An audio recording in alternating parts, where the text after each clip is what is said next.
Warahmatullahi wabarakatuh. Perkenalkan, nama saya Milda dari kelas MPI Manajemen Pendidikan Islam. Di sini saya akan sedikit memaparkan materi tentang memahami aliran ilmu kalam dan tokoh-tokohnya, yaitu aliran Qadariyah dan aliran Mu'tazilah. Yang pertama, saya akan menjelaskan sedikit tentang pengertian ilmu kalam.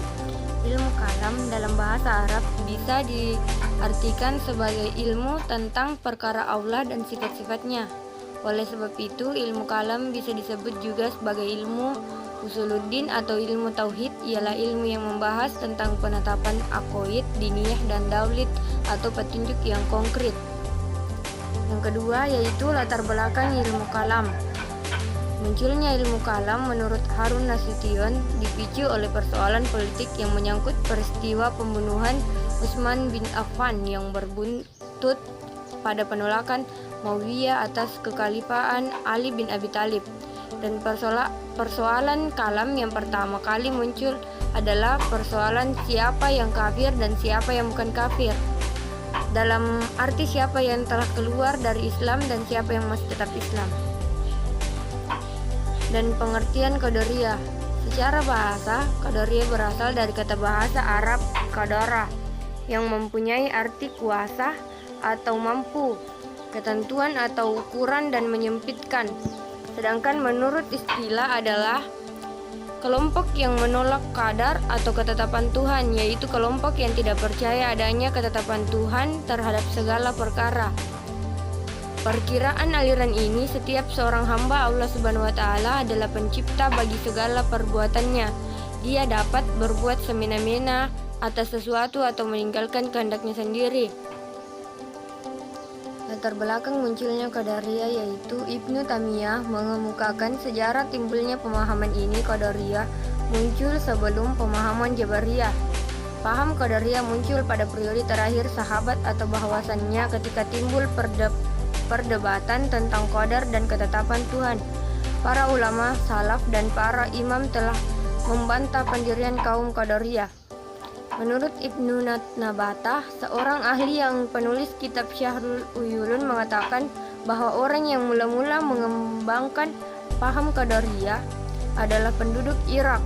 Pada awal mulanya, ia seorang Nasrani, kemudian masuk Islam dan akhirnya menjadi Nasrani lagi. Paham Qadariyah. Nama Qadariyah sebenarnya merupakan ejakan terhadap pendapat mereka berdasarkan hadis Nabi yang artinya kaum Qadariyah adalah majusi umat ini atau umat Islam. Demikian pula hadis lain yang artinya golongan Qadariyah itu merupakan golongan menantang Allah dan masalah qadar. Dikatakan majusinya umat Islam karena berpendapat bahwa Allah itu hanya berbuat baik saja, sedangkan yang membuat keburukan adalah manusia dan juga syaitan. Pendapat Qadariyah. 1. Bahwa kalamullah atau Al-Quran itu baru, oleh sebab itu adalah makhluk. Mereka mentawilkan ayat-ayat Al-Quran dengan akal semata-mata, tidak mengambil dari hadis Rasulullah maupun pendapat salaf. 2. Mereka berpendapat bahwa sesungguhnya Allah hanya berbuat baik saja, sedangkan yang membuat buruk atau jahat adalah syaitan. Dari berbagai pendapat-pendapat di atas dapat diketahui bahwa golongan Qadariyah sangat menghargai akal pikiran dan manusia, menempatkan ikhtiar manusia dalam status yang tinggi melebihi kekuasaan Tuhannya yang menentukan segala perbuatan. Tokoh Qadariyah. Aliran Qadariyah dipelopori oleh dua tokoh, yaitu Ma'bad al-Jawni dan Ghailan al-Dimashqi.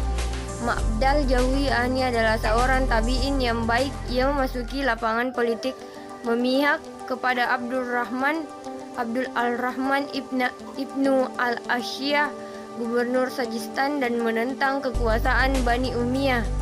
Dalam pertentangan melawan Al-Hallaj, Ma'bad mati terbunuh dalam tahun 80 Hijriah. Setelah wafatnya Ma'bad al-Jawni, Ghailan al-Dimashqi terus menyebarkan paham Qadariyah di Damaskus, tetapi mendapat tantangan dari Khalifah Umar bin Abdul Aziz. Setelah Umar wafat, ia melanjutkan kegiatannya yang lama sehingga ia akhirnya mati dihukum oleh Hisham ibnu Abdul al-Malik. Kesimpulannya, ajaran-ajaran Qadariyah memang sangat berlebihan di dalam memberikan kemerdekaan atau kemauan dan berbuat bagi manusia, sehingga menghilangkan sama sekali kuadrat dan iradat Allah. Hal ini karena tinjaunya hanya kepada ayat-ayat ikhtiar saja serta memahaminya dengan kekuatan akal pikiran semata, tanpa memperhatikan ayat-ayat yang menunjukkan adanya kekuasaan Tuhan.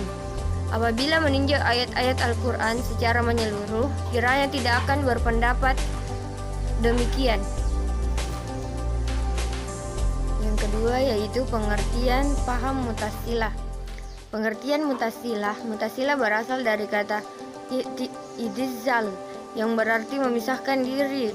Asal-usulnya nama ini diberikan oleh orang dari luar yang namanya Wasil bin Attab karena tidak sependapat dan memisahkan diri dari gurunya.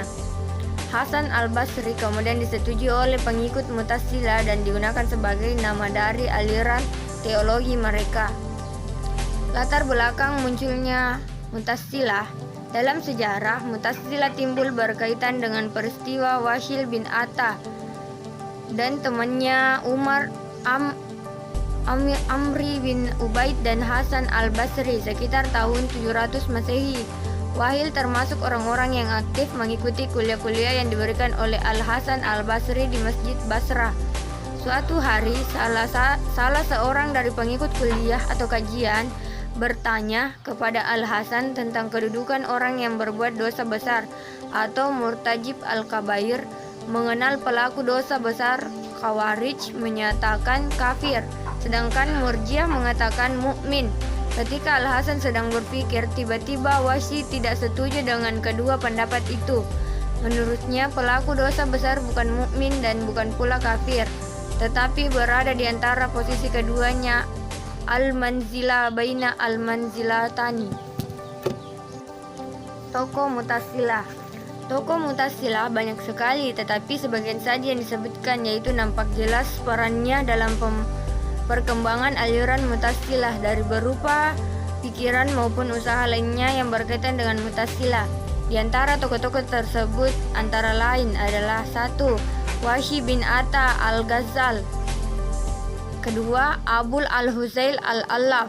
Yang ketiga, Ibrahim bin Syar an-Nazam. Yang keempat, Abu Ali Muhammad ibnu Ali al-Jubai. Yang kelima, Bishr ibnu al-Mutammir. Yang keenam, Jarullah Abu Qasim Muhammad bin Umar. Yang ketujuh, Abul Hasan Abdul Jabbar ibnu Ahmad bin Abdullah al-Hamzani al-Zadi.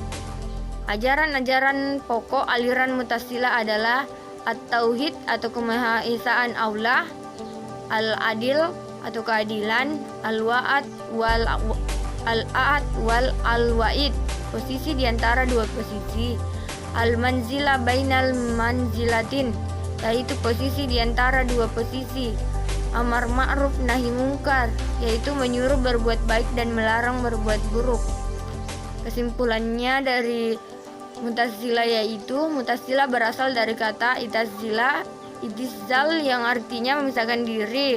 Mu'tazilah adalah salah satu aliran pemikiran dalam Islam yang banyak terpengaruh dengan filsafat barat, sehingga berkecenderungan menggunakan rasio sebagai dasar argumentasi.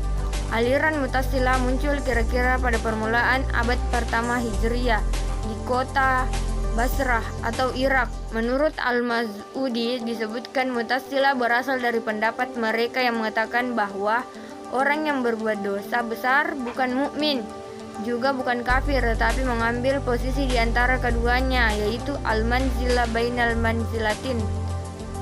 Ajaran-ajaran pokok aliran Mu'tazilah adalah At-Tauhid, Al-Adil, Al-Wa'ad Al-Wa'id, Al-Manzilah bainal manzilatin, Amar ma'ruf nahi mungkar.